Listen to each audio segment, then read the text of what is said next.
ایک چور کی کہانی۔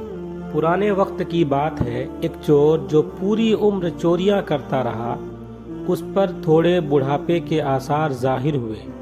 ایک رات جب چوری کرنے کی نیت سے گھر سے نکلا تو اس نے دیکھا کہ اس کا بیٹا جو اب جوان ہو چکا ہے، اس نے سوچا اسے بھی ساتھ لیتا جاؤں۔ بیٹے کو باپ کے پیشے کا علم تھا۔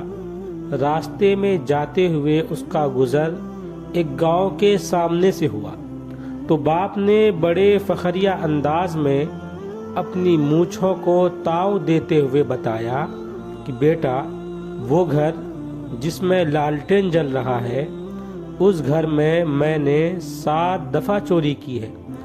یہ سنتے ہی بیٹے نے اپنے باپ کا ہاتھ پکڑ لیا اور بولا، بابا چلو گھر واپس چلتے ہیں۔ باپ نے تعجب سے پوچھا، وجہ کیا ہے؟ تو بیٹا بولا، آپ نے جس گھر میں 7 مرتبہ چوری کی ہے، اس گھر میں تو پھر بھی روشنی ہے، لالٹین جل رہا ہے۔ ہمارے گھر میں تو لالٹین بھی نہیں ہے۔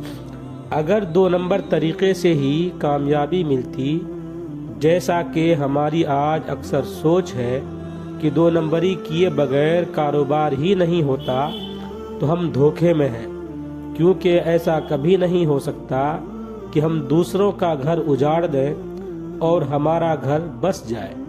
جب دوسروں کے گھروں کو ہم ویران کریں گے تو ہمارے گھر خود بخود ویران ہو جائے گا۔ بابا، جب کمائی محنت کی ہو، چاہے تھوڑی ہی ہو، اس میں برکت ہوگی اور ہم بھی شان سے زندگی گزاریں گے۔ باپ نے اپنے بیٹے کی باتوں کو سن کر کہا، بیٹا، آج تم نے ہماری آنکھیں کھول دی۔ میں آج تم سے وعدہ کرتا ہوں، اب کبھی بھی چوری نہیں کروں گا، ہمیشہ محنت کر کے ہی کماؤں گا جب تک ہم زندہ رہیں گے۔ بیٹے کو اپنی باپ کی یہ باتیں سن کر بہت خوشی ہوئی۔ پھر وہ دونوں اپنے گھر واپس آ گئے۔